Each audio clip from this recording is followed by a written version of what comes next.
ngunit sa kaso na tampok sa palabas na ito ay pinalitan at binago ang anumang pagkakahawig ng mga bagong pangalan sa aktwal na tao, lugar o organisasyon ay hindi sinasadya at nagkataon lamang.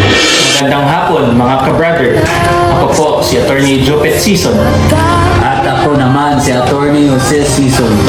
Muli nating pag-uusapan ang isang kaso ng kawalan ng katarungan, isang kwento ng pag-aabuso, pagdadalamhati at matinding hamon sa ating batas. Ngayong araw, ating tatalakayin ang kaso ni Maria, isang dalagitang may autism na naging biktima ng karahasan.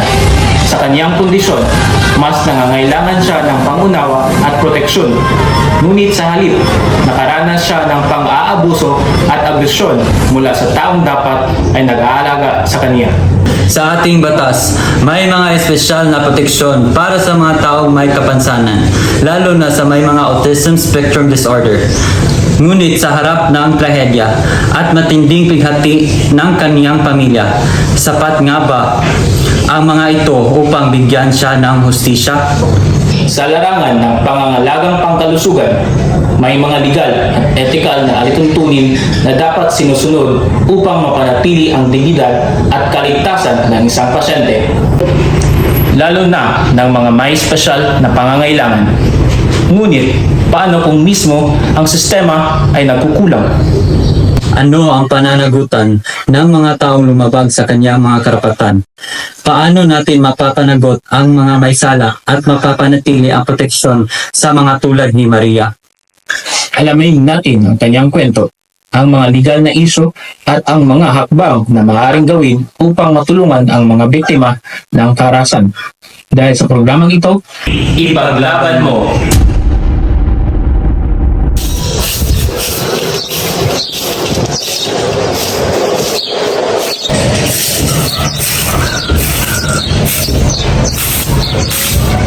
Madam, dira ang balay ni Aling Neneng. Ay, mao? Kana! Naro si Neneng di ay. Asa na? Hoy, Neneng di! Nasa na bayaran imong utang? Dugay na kayo to. Oh, yun. Mubayad na lagi kong hawa mo dito. Spacing mo dito sa balay. Deadline lang. Unya, asa man ako na? Palautang gid kayo ka. O tapos? Asa yung kwarta? Wala lagi ko yung kwarta. Wala na ko bayad. Natagog yun nanin mo. Wala lagi. Bayad. Unsa man? Kwarta. Wala lagi ko yung kwarta. Mga buang siguro mo.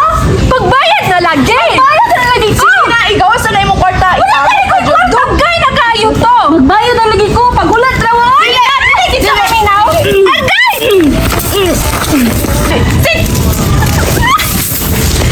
Lagi yun sa mga siya, Nining.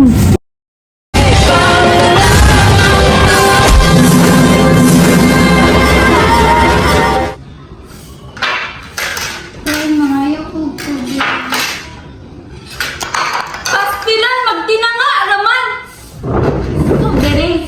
Wala na siya kayo mabuhat na taro? Mao na gibiyad na sa inyong mga tungkol sa imuha? Sorry, lalaki. Pasaylo? Dapat ako mabuhat, ha? Okay.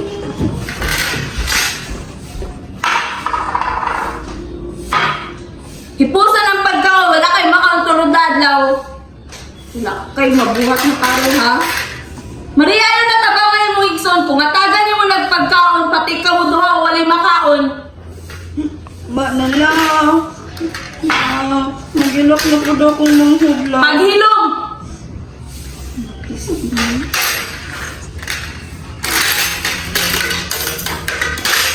Walay magkaon.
Uy, si Miss Beautiful, manday niyo. Uy, miss! Miss! Tulat sa! Kuya? Kuya?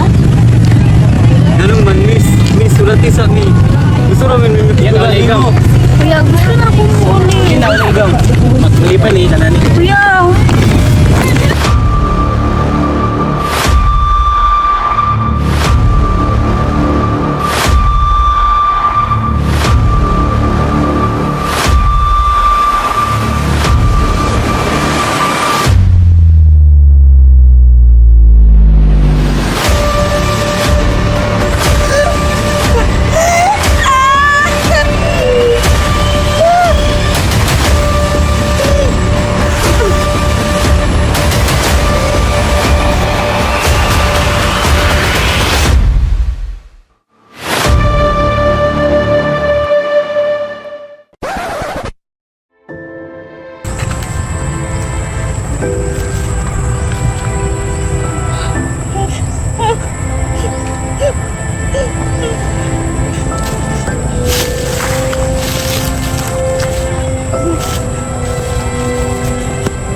Ikaw ang mag-document. Kinahanglan ng sakto tanan ang location, ang size, ang shape, ug ang color.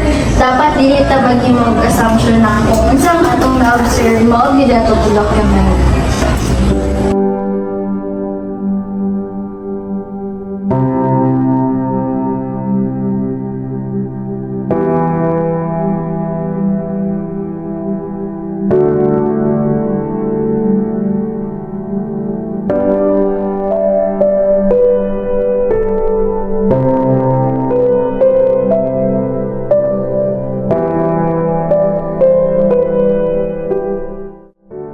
Para sa kaalaman sa ating mga manonood, ang rekwesyon perpetua ay isang parusang nangangahulugan ng 40 taong pagkakabilanggo. At dahil sa ilalim ng batas, ito ay hindi saklaw ng good conduct time allowance, hindi maaaring bigyan ng parole o maagang paglaya ang mga nakatulan. Ang batas ay malinaw. Kapag ang biktima ay isang minor de edad na may kapansanan, otomatikong ituturing qualified rape ang kaso at may pinakamabigat na parusang maaaring ipataw. Ito ay isang paalala na ang ating batas ay nagbibigay ng mas mataas na proteksyon sa mga mahihina at walang kakayahang ipagtanggol ang kanilang sarili. Mga ka-brother, huwag tayong magbulag-bulagan sa mga karasang nagaganap sa ating paligid. Ipaglaban natin ang ating mga karapatan, lalo na ang mga para sa mga taong walang tinig. Ako muli, si Jopet Season. At ako naman si Jose Sison. Dahil sa programang ito, ipaglaban mo